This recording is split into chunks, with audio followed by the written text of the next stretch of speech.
जैसा कि आप सभी लोग जानते हैं, हमने अगली क्लास में शुरू करा था नया चैप्टर बहुपद। आज हम इस क्लास में पढ़ने वाले हैं कि बहुपद से संबंधित परिभाषाएं, यानी इसमें कि हम पढ़ेंगे बहुपद के गुणांक, बहुपद के पद, बहुपद के घात। नमस्कार दोस्तों, आप सभी लोगों का स्वागत है आपके अपने यूट्यूब चैनल MGS पर। जैसा कि आज हम पढ़ने वाले हैं बहुपद से संबंधित परिभाषाएं। हमारा चैप्टर मतलब टॉपिक का नाम क्या है? बहुपद से संबंधित परिभाषाएं। बहुपद से संबंधित संबंधित परिभाषाएं। बहुपद से संबंधित परिभाषाएं, इसके हमारा प्रकार है क्या? जैसे आपको कोई दिया रहे कि जैसे आपको कुछ कोई समीकरण दिया हो कि px बराबर 3/2 x square minus 4x plus √6 और दूसरा समीकरण दिया रहे py बराबर -4y माइनस 4y। अगर इस ये दिया रहे और आपको पूछा रहे क्या, आपको पूछा जाए कि आपसे पूछा जाए बहुपद के गुणांक, बहुपद के गुणांक क्या पूछा जाए? बहुपद के गुणांक।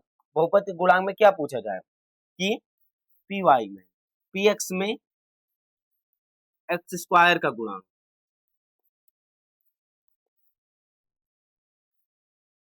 x स्क्वायर का गुणांक py में x स्क्वायर का गुणांक, यानी कि हमारा जो ये लिखा हुआ है py मतलब py में x स्क्वायर का गुणांक। इस चीज में py में x स्क्वायर का गुणांक, x स्क्वायर का मतलब ये क्या है? ये चर है। और ये 3/2 क्या है? अचर। मतलब जो चर की गुणा में कोई अचर पद लिखा हो उसी को हम गुणांक कहते हैं। जो चर की गुणा में कोई पद लिखा हो उसे हम अचर, वही को हम गुणांक कहते हैं। जैसे अगर लिखा दिया रहे कि x स्क्वायर का गुणांक बताइए, क्या कोई समीकरण आपको दिया रहे और उसमें पूछा रहे कि x स्क्वायर का गुणांक बताइए, हमको अगर उसे बताना है तो जो x स्क्वायर पूछा रहे उसे गुणा में जो अंक दिया रहे उसी को हम लिख देंगे, उसी को हम लिख दे। जैसे हमारे यहाँ पर x स्क्वायर का गुणांक पूछा है, किसमें लिया? 3/2 x स्क्वायर में x स्क्वायर का गुणांक, तो x स्क्वायर हमारा क्या आएगा? 3/2। 3/2। अगर आप ये लिखते समय आपको चिन्ह का बहुत ध्यान रखना है। जैसे कि अगर इसमें हमारा माइनस लगा हुआ है तो हमको माइनस लगाकर लिखना होगा, और प्लस लिखा हुआ है तो प्लस लगाकर लिखना होगा। वैसे अगर आपको पूछा रहे कि px में x का गुणांक, x का गुणांक किस चीज में? px में x का गुणांक। x का गुणांक हमारा क्या है? x का गुणांक हमारा क्या है? x का गुणांक ये है। x का गुणांक py में px में x का गुणांक, x का गुणांक, x की गुणा में क्या लिखा है? -4। x की गुणा में क्या लिखा हुआ है? -4। तो हम यहाँ पर कुछ सोचेंगे समझे नहीं, यहाँ पर हम लिखेंगे -4। क्या लिख देंगे? -4। क्या लिख देंगे हम? -4। वैसे अगर दिया रहे आपको, अगर px में x की पावर 0 का गुणांक, 0 का गुणांक। अब समझिए x की पावर 0 का मतलब क्या होता है? x की पावर 0 का मतलब क्या होता है? x की पावर 0 का मतलब ये होता है कि अगर हम किसी भी संख्या की घात 0 हो, किसी भी संख्या की घात 0 हो, चाहे 1 लाख संख्या लिखी हुई है, मतलब 1 लाख लिखा हो, इसकी घात 0 हो तो उसका मान 1 आता है। किसी भी संख्या की घात अगर 0 लिखी हुई हो तो उसका मान क्या आता है? 1 आता है।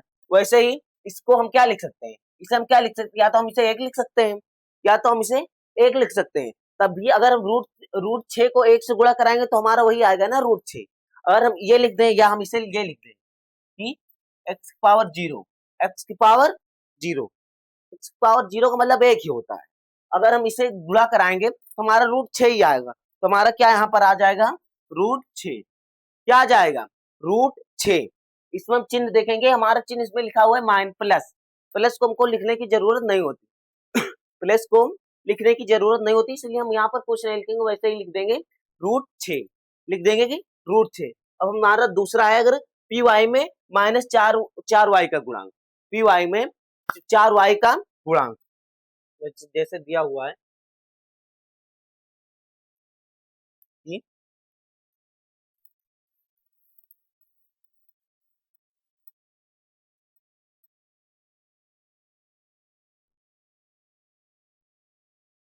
कि दिया रहे कि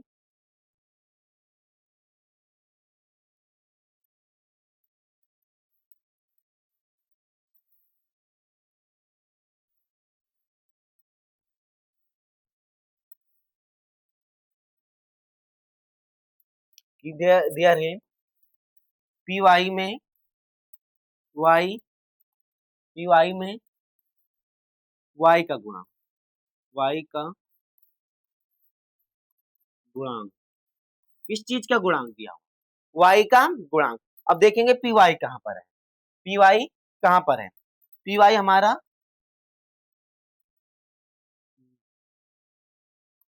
जो पी वाई कहाँ है, पी वाई इसमें है, पी वाई कहाँ पर है, पी वाई इसमें है। तो इसमें हम देखेंगे वाई का माइनस, मतलब वाई का गुणांक, वाई का गुणांक, वाई के गुणा में क्या लिखा है, -4। वाई के गुणा में क्या लिखा हुआ है, वाई के गुणा में लिखा हुआ है -4। तो हम यहाँ पर लिख देंगे डायरेक्ट वाई की गुणा में क्या लिखा है, -4। तो हमारा क्या आएगा, -4, -4 क्या आएगा, -4। ऐसे ही अगर आपको दिया रहे कि पी वाई में वाई स्क्वायर का गुणांक, पी वाई में वाई स्क्वायर का गुणांक, तो आप सोचने लगे कि सर इसमें तो हमारा पी वाई दिया ही नहीं है, इसमें हमारा पी वाई दिया ही नहीं है, तो इसमें कैसे दे दिया कि हमारा पी वाई स्क्वायर का गुणांक है, बताइए पी वाई स्क्वायर का गुणांक बताइए।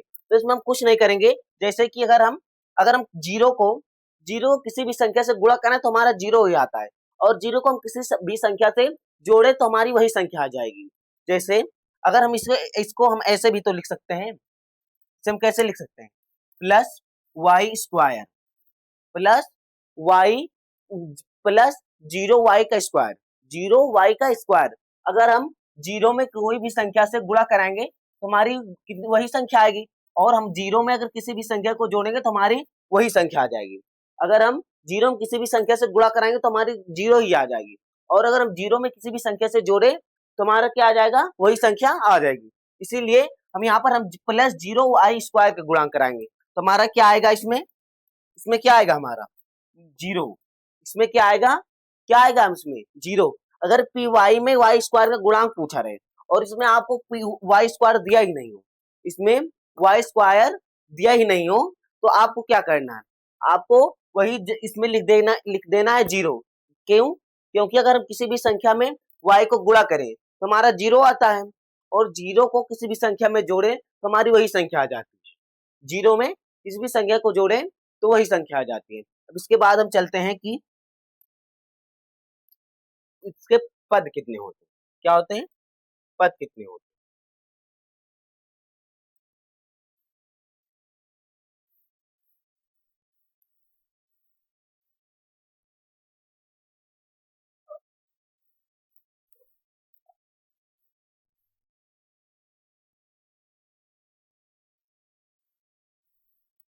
बहुपद की बहुपद के पद, बहुपद की पद, बहुपद के पद, पद का मतलब क्या होता है, हम हमारी चर और अचर को अगर कोई किसी में बीच में जीरो मतलब प्लस या माइनस को हम अगर कोई भी संख्या लिखी हो, अगर बीच में मतलब कोई समीकरण लिखा हुआ है उसमें जितने प्लस माइनस आएंगे मतलब उतने ही पद करते चले जाएंगे। जैसे इसमें हमारा एक पद है, क्या एक पद है, 3/2 वाई स्क्वायर, 3/2 वाई स्क्वायर, और इसमें हमारा बीच में माइनस आ गया तो हमारा ये एक पद हो गया, ये एक पद हो गया। फिर इसके बाद हमारा 4 वाई 4 एक्स आया, 4 एक्स आया, ये हमारा दूसरा पद हो गया। फिर इसमें प्लस बीच में आ गया, क्या आ गया, प्लस इसमें बीच में आ गया, फिर हमारा आ गया रूट 6 तो ये हमारा तीसरा पद हो गया, इसका तीसरा पद होगा। अगर किसी भी समीकरण में जितने जितने प्लस या माइनस आते हैं उतने ही पद करते चले जाते हैं। जैसे इसमें हमारे कुछ नहीं है, इसमें हमारा कुछ या प्लस या माइनस कुछ नहीं आया है, क्या प्लस या माइनस कुछ नहीं लिखा, मतलब कोई पद नहीं आया, तो हमारा इसमें कितने पद हैं, एक ही पद है। अगर ऐसे आपको पूछा रहे कि पी एक्स में पदों की संख्या, पदों की संख्या या पदों की संख्या पूछ ले, पी एक्स में पद कितने, पी एक्स में पद कितने, पी एक्स में पद कितने हैं, तो हमारा पी एक्स में कितने पद है, 3 पद हैं टोटल। कितने पद हैं, हमारा पी एक्स में 3 पद हैं, तो हम यहाँ पर लिख देंगे 3, यहाँ पर हम लिख देंगे 3, क्या लिख देंगे, यहाँ पर हम लिख देंगे 3। वैसे अगर पूछ ले कि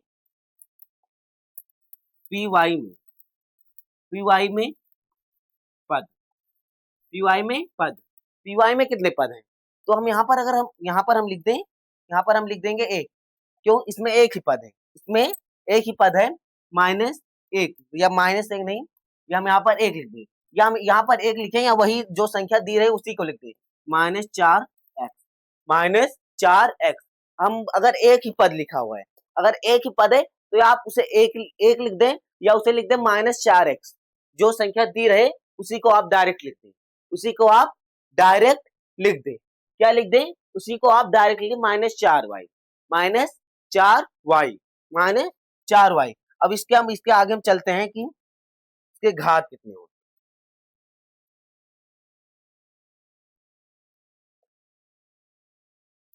बहुपद के घात,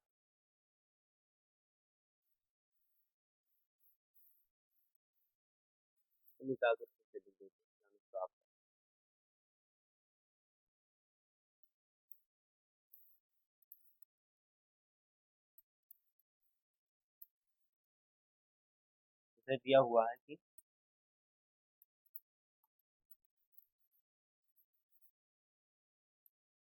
दिया हुआ है पी एक्स में 3/2 एक्स की पावर 2 -4x प्लस √6, और दूसरा क्या दिया हुआ था, पी वाई बराबर -4y।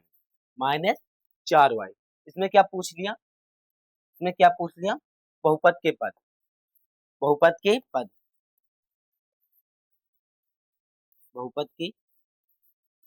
की घात, हम तो पद तो देख लें, घात, बहुपद के घात का मतलब क्या होता है, बहुपद के घात का मतलब क्या होता है, किसी भी समीकरण में जिस चर की सबसे बड़ी घात है वही हमारी बहुपद की घात होगी। जिस समीकरण में चर की घात सबसे ज्यादा होगी, मतलब जैसे जिस समीकरण में चर की घात जितनी ज्यादा होगी वही हमारी घात होगी। मतलब जैसे हमारा इसमें लिखा हुआ है 3 2, मतलब x स्क्वायर की घात 2, यहाँ पर कुछ नहीं 1, तो इसमें 2 और 1 में कौन सा बड़ा हुआ है, तो हमारा 2 ही बड़ा हुआ है, कौन सा बड़ा हुआ है, 2 ही बड़ा है। तो इसमें हम क्या लिखेंगे, बहुपद के अगर ऐसे पूछ लिया कि पी एक्स में घात,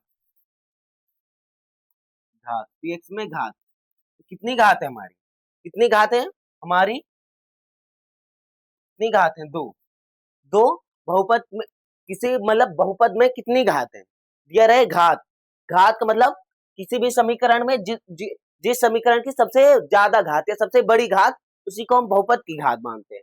जैसे हमारा इस समीकरण में 3/2 एक्स की पावर 2 -4x प्लस √6, तो इसमें हमारा x की घात कितनी है, इसमें 2 है और इसमें 1 है, तो हमारी इसमें कौन सी बड़ी है, इसमें हमारी 2 बड़ी है, तो हमारी बहुपद की घात क्या हो जाएगी, 2।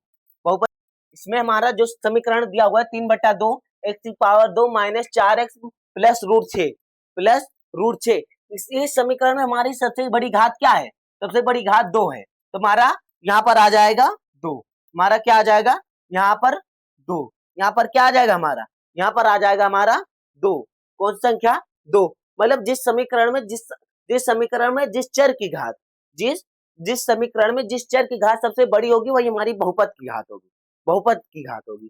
जैसे हमारा अगर दूसरा क्वेश्चन दिया हुआ है कि पीवाई में पीवाई में पीवाई में घात पीवाई में घात हमारी क्या होगी, जैसे इसमें कौन सी घात दी, इसमें घात दी हुई है, इसमें कौन सी घात दी हुई है, -4y की घात एक। y जिस चीज पर कोई घात नहीं होती, अगर कोई चर लिखा हुआ है, कोई चर लिखा हुआ है उसके ऊपर कोई घात नहीं लिखी हुई है, कोई चर लिखा हुआ है और उसके ऊपर कोई घात नहीं लिखी हुई है, तो आप मान लेंगे कि वो एक है, उस पर कोई घात नहीं है, तो उस पर घात कितनी है, एक है। क्या है, एक। तो हमारी इसका क्या होगा कि हमारे यहाँ पर एक आ जाएगा। क्या आ जाएगा, हमारा एक आ जाएगा। इसी प्रकार जैसे आपको अगर क्वेश्चन दिया रहे कि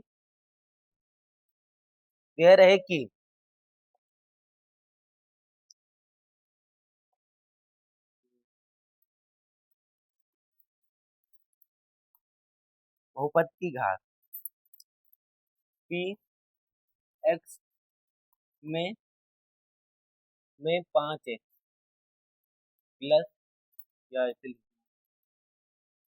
पी एक्स बराबर 5x घात 2 प्लस 3x, पहले यहाँ पर 3 2 प्लस प्लस ना 6 6x की घात 8 माइनस रूट 6 ऐसे ऐसे दी रहे, तो इसमें एक ऑप्शन दिया रहे कि option A, option B, option C, option D, इसमें घात क्या है, घात क्या है कि दिया रहे 3 2 1 या 8, क्या 8, ऐसे समीकरण दिया हुआ है, इसकी घात बताइए क्या है।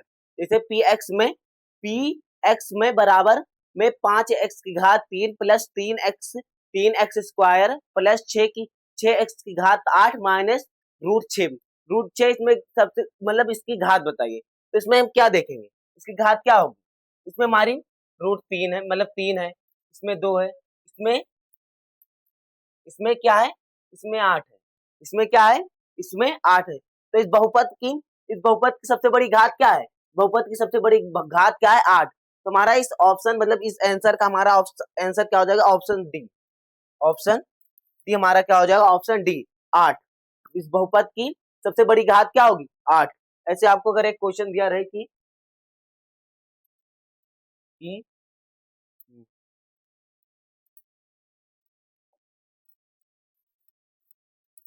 px में px बराबर 5x की घात 4 माइनस 2x की घात 3 प्लस 6x घात 2 माइनस 2x प्लस रूट 11 में px के पद px के पद क्या होंगे, px के पद क्या होंगे, px के पद क्या होंगे। जैसे ऑप्शन दिया रहे कि A B C D, option में कितना, ऑप्शन में दिया रहे 5 3 2 6, क्या दिया रहे 6। इसमें बताइए px के पद कितने हैं, px के पद कितने हैं, क्या है, px के पद कितने हैं, पद का मतलब आप बताइए। जैसे दिया रहे आपको, इसका आंसर क्या होगा, इसका आंसर क्या होगा, px में पद किसे कहते हैं, पद अगर जिस कोई भी समीकरण दिया हुआ है उसको अगर कितने प्लस माइनस मतलब बराबर करते हैं, मतलब अलग करते हैं, प्लस माइनस कोई भी चर और अचर को अलग करते हैं, उसी को पद कहते हैं। जैसे हमारा p मतलब 5x की घात 4, ये हमारा पहला पद हो गया, माइनस लगा हुआ है, अब यहाँ से बढ़ गया, दूसरा पद आ गया कि 2x की घात 3, ये हमारा दूसरा पद होगा, फिर यहाँ पर प्लस आ गया, फिर हमारा पद घट मतलब ये पद जो दूसरा आ गया 6x की घात 2, मतलब ये हमारा तीसरा पद हो गया, माइनस 2x, 2x हमारा कितना चौथा पद हो गया, और प्लस रूट 11 ये हमारा पांचवा पद हो गया, ये हमारा पांचवा पद हो गया। तो इसमें कितने पद हैं, इसमें कितने पद हैं, इसमें हमारे कितने पद है, 5 पद है। इसमें कितने पद हैं, 5 पद हैं।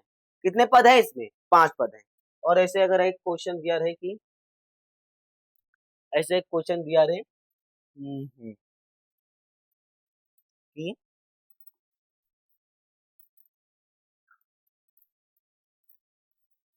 पी वाई बराबर x की पावर रूट 11/2 की घात 4, नहीं मतलब y की घात 4 प्लस 6 y की घात 3 माइनस रूट 11 में पी वाई के x की पावर 4 का गुणांक क्या हो। मतलब ऐसे कोई समीकरण दिया रहे कि पी वाई बराबर 11 बटे मतलब रूट 11/2 में एक्स वाई की घात 4 प्लस 6 वाई की घात 3 माइनस 11 में पी एक्स के वाई की पावर 4 के गुणांक, वाई की पावर 4 के गुणांक। इसमें अगर हमको बताना है कि वाई के मतलब जो लिखा हुआ है इसके 4 वाई की घात 4 लिखा हुआ है, इससे गुणांक क्या है, इससे क्या गुणांक क्या है, आपको ऑप्शन में दिया रहे कि या आपको घर से मतलब कमेंट में बताना है सी डी। यह रहे कि 6 रूट 11 बटा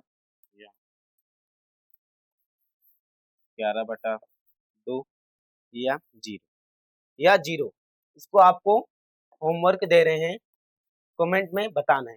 इसको आपको कमेंट में बताना है कि y की घात 4 का गुणांक क्या होगा, y की घात 4 का गुणांक क्या होगा। इसके साथ हम चलते हैं, हम आपको अगली क्लास में बताएंगे बहुपद के प्रकार।